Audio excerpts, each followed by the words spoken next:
Bom dia, gente.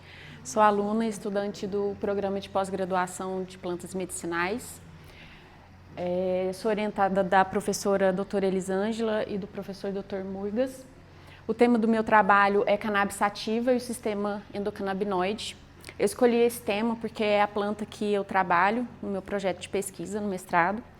E eu trouxe o meu olhinho para vocês poderem conhecer, né, quem ainda não conhece. Vocês podem manipular, só tem um pouquinho, mas dá para poder sentir o cheirinho, também ver as orientações. E só peço cuidado que se for abrir o frasquinho, não colocar o nariz, se for cheirar, não colocar o nariz no vidrinho para não contaminar.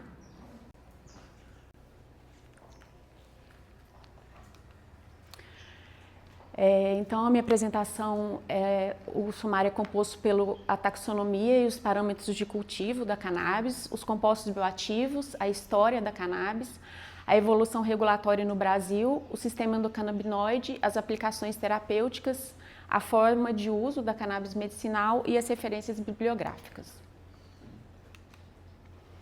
Então, a cannabis sativa, ela é da família Cannabinácea, do gênero Cannabis e da espécie Cannabis sativa. As suas folhas têm margens serrilhadas. Ai, gente, desculpa, estou tremendo, mas não sei se está dando para ver. Extremidades lanceoladas, ela parece uma lança mesmo. Uma altura que varia entre 1 a 5 metros de altura, com um ciclo de vida de 90 a 180 dias. O clima deve ser temperado a subtropical e ela é sensível a geadas e o excesso de umidade e também a temperaturas elevadas que pode degradar os endocannabinoides. Os fitocannabinoides, desculpa. E para a produção do padrão medicinal é utilizado a clonagem para manter o padrão dos canabinoides e também a padronização dos produtos medicinais. A cannabis sativa é uma planta dioica, ou seja, ela tem plantas femininas e masculinas separadas, sendo que as plantas femininas são mais ricas em canabinoides. As inflorescências femininas apresentam os pistilos, que são esses pelinhos da inflorescência, uma elevada densidade de tricomas glandulares, que é o local onde são produzidos os terpenos, os flavonoides e os canabinoides. Os terpenos, eles têm a sua métrica de cultivo, de colheita, né? Então, quando eles estão mais leitosos, eles estão no ápice do momento de colher, que eles estão produzindo muitos canabinoides. Quando eles começam a ficar com essa corzinha ambarada, é porque os canabinoides já estão passando por processo de degradação. E a inflorescência é a principal matéria-prima para os fins medicinais. Já as inflorescências masculinas, elas são formadas por flores masculinas com estames e anteras produtoras dos pólens, responsável pela polinização e a reprodução da espécie, porém ela é indesejável para o cultivo de flores medicinais, que, como a gente já viu, o padrão medicinal é feito pela clonagem para manter o perfil dos canabinoides. A cannabis sativa, ela já tem mais de 500 compostos químicos identificados e entre eles se destacam o canabinoide THC, com efeito psicoativo, e o CBD. E além dos canabinoides, a planta também produz os terpenos, que são responsáveis pelo odor característico da planta, e os flavonoides, conhecidos pelo seu poder antioxidante, anti-inflamatório e neuroprotetor. Os fitocannabinoides são compostos bioativos produzidos pela cannabis e são eles que interagem com o sistema endocannabinoide dos humanos e dos animais. Já foram catalogados mais de 200 fitocannabinoides, mas nem todos eles foram estudados a respeito do seu perfil terapêutico. Agora eu vou falar um pouquinho da história da cannabis, que acompanha a humanidade aí há milhares de anos, originária na Ásia Central há mais ou menos 12 mil anos atrás. Seus primeiros registros médicos foi na China Antiga, há 2.700 anos de Cristo, e depois ela se expandiu para a Índia e para o mundo grego-romano, onde também as suas propriedades terapêuticas foram registradas em textos médicos da época. E após esse período, o uso medicinal da cannabis perdeu relevância. ressurgindo aí no século XIX com o médico irlandês William Brooke, que observou seu uso terapêutico quando ele foi na Índia e reintroduziu a cannabis na medicina ocidental, até mesmo integrando a cannabis nas farmacopeias europeias e norte-americanas. Mas já no início do século XX, por fatores políticos e econômicos, a cannabis já é retirada dessas farmacopeias e a pesquisa sobre o potencial terapêutico da cannabis é paralisada durante décadas. Ficou faltando uma fotinha aqui, eu tinha colocado a foto do professor Dr. Rafael Meshulam, que é um senhorzinho, um químico israelense, que junto com seu colaborador Gaoni, eles identificaram e isolaram o THC, que é o principal composto psicoativo da cannabis. E a partir disso, a cannabis inaugurou uma nova pesquisa sobre os canabinoides. Aqui apareceu o professor Elisaldo Carlini, que é referência de pesquisas no Brasil. Ele foi o pioneiro nos estudos dos efeitos terapêuticos da cannabis. Ele conduziu os primeiros estudos evidenciando as propriedades ansiolíticas do CBD e a sua eficácia na epilepsia e na psicose. E ele formou uma geração de pesquisadores que se tornaram referências internacionais na Europa e nos Estados Unidos. Em relação à evolução regulatória, o Brasil ele vem ganhando acesso à cannabis medicinal desde 2015, passando da importação individual para comercialização, padronização, várias decisões jurídicas e agora a produção nacional, que em agosto de 2026 vai ser autorizado o cultivo por empresas. E para esse cultivo comercial e de associações, eles liberaram o cultivo de variedades com THC menor que 0,3%, que é um valor que a gente fala que é um valor mais baixo. E para os centros de pesquisas e universidades, eles liberaram cultivos com variedades maior que 0,3%. Atrelado a protocolos científicos justificáveis em instituições credenciadas, ou seja, a faculdade ela precisa ter o credenciamento e para quem deseja trabalhar com a cannabis, o projeto de pesquisa precisa ser autorizado e aprovado. Tudo isso com exigências de segurança da Anvisa, com vídeo monitoramento nos laboratórios e a rastreabilidade do produto que vai da semente até o descarte do resíduo biológico. Agora eu vou falar um pouquinho sobre o sistema endocannabinoide. Alguém já ouviu falar sobre o sistema endocannabinoide? Bom, o sistema endocannabinoide é o nosso grande regulador. É uma rede de sinalização endógena essencial para a regulação dos processos fisiológicos e a manutenção da homeostase corporal. Então, ele regula imunidade, humor, ansiedade, depressão, percepção de dor, cognição, comportamento alimentar, fertilidade e desenvolvimento. E ele é composto por 3 componentes principais, que são os receptores canabinoides, o CB1 e o CB2. O CB1 está localizado no sistema nervoso central, localizado por essas bolinhas azuis, e o CB2 localizado no sistema imunológico, nos tecidos periféricos, localizados nessas bolinhas verdes. O CB1 ele está mais responsável pelo processamento de cognição, memória, regulação de percepção de dor e modulação do controle motor. Já o CB2, ele está responsável pela supressão de inflamações sistêmicas, respostas em doenças imúnicas e proteção neurodegenerativa. O segundo componente do sistema endocannabinoide são os endocannabinoides que são produzidos pelo nosso próprio organismo. Eles são a anandamida e o 2-AG. A anandamida, o foco é em humor, memória, apetite, sono e bem-estar. E o foco do 2-AG é analgesia, inflamação e proteção neuronal. O terceiro componente são as enzimas de síntese e degradação desses endocannabinoides.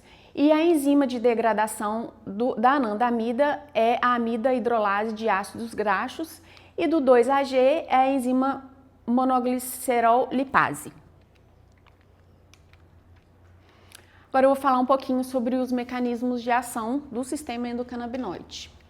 Então, no cérebro, o sistema endocannabinoide funciona como um freio de comunicação entre os neurônios, que eu vou explicar para vocês um pouco mais para frente.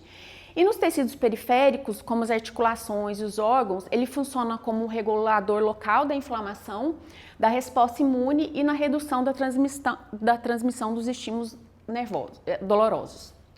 Então, aqui a gente tem a transmissão sináptica entre os neurônios, que ocorre do neurônio pré-sináptico para o neurônio pós-sináptico. Então, essa é a propagação do impulso nervoso comum no sistema nervoso central. E aqui, no sistema endocannabinoide, essa sinalização ela é retrógrada. Então, o que acontece? Primeiro vai acontecer um estímulo e o neurônio pré-sináptico ele vai liberar neurotransmissores, que são essas bolinhas verdes.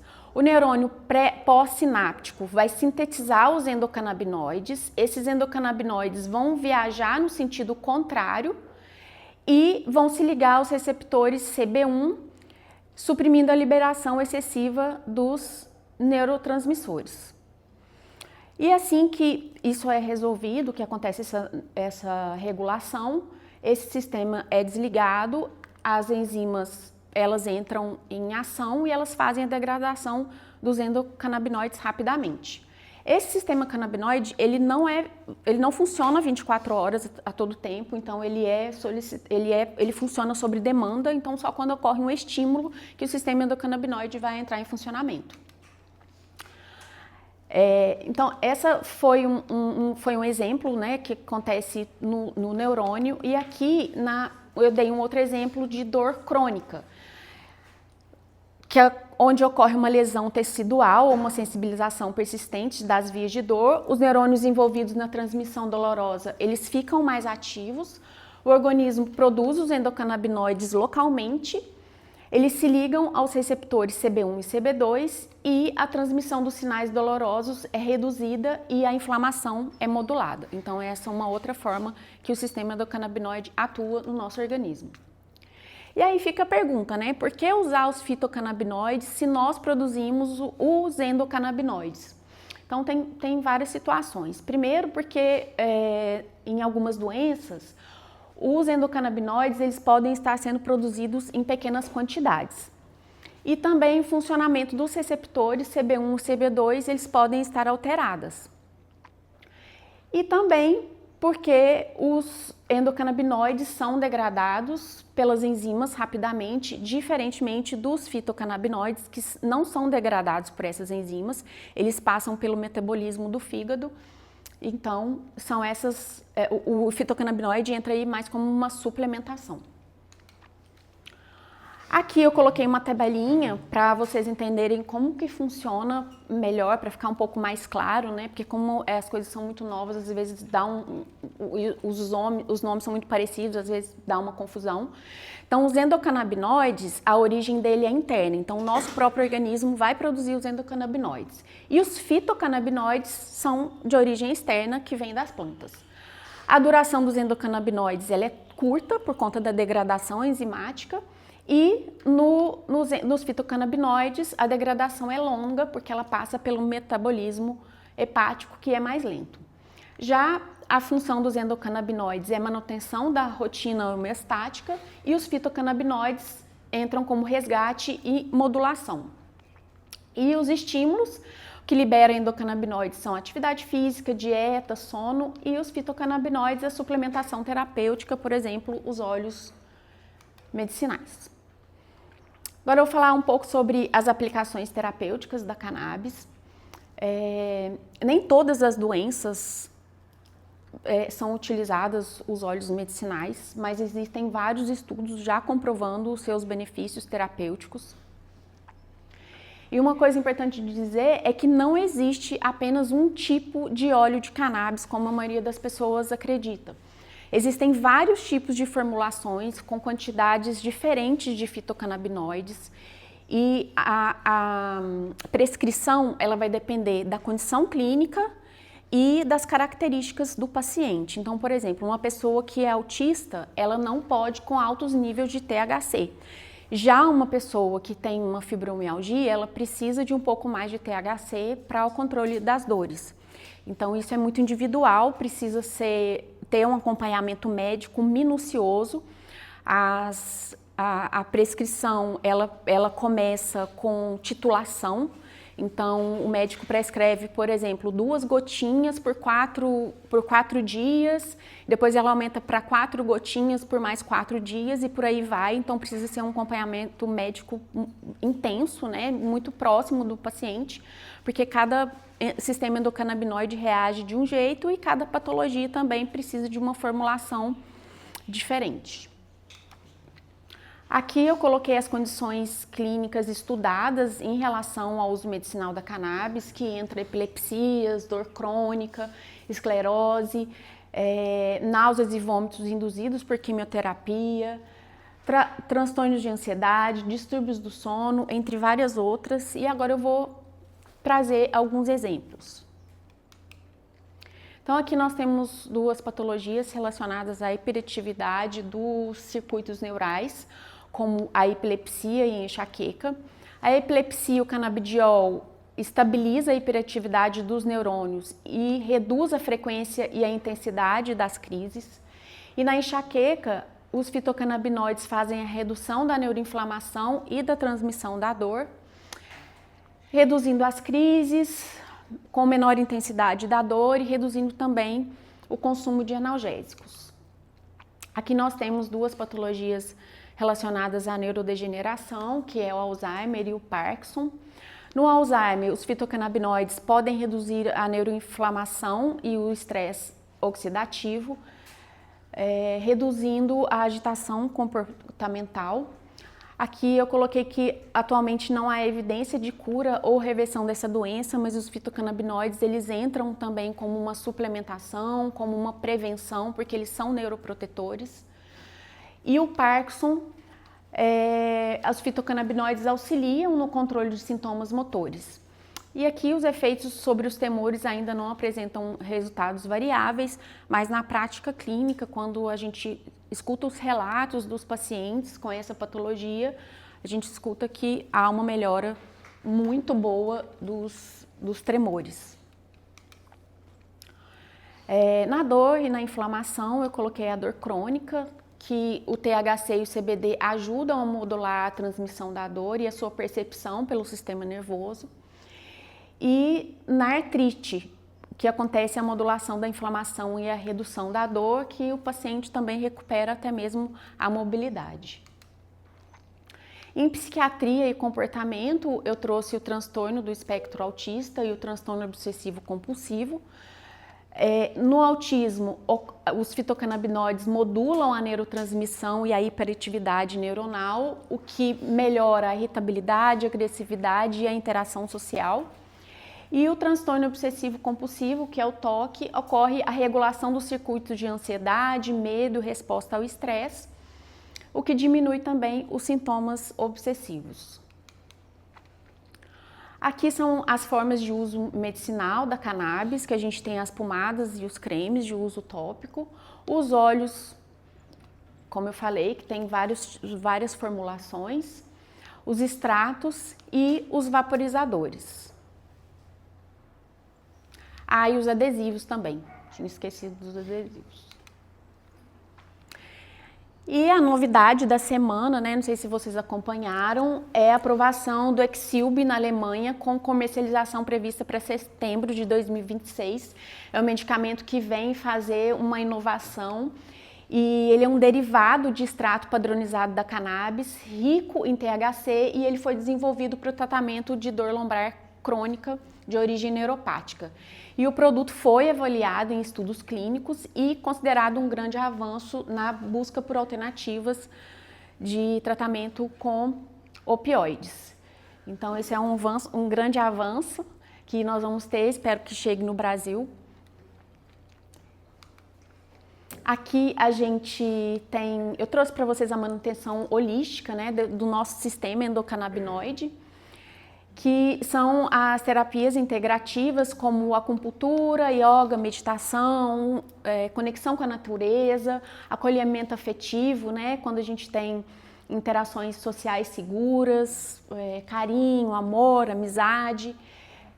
As massagens de relacionamento também são boas, né? Então são fontes natural de modulação do nosso sistema endocannabinoide.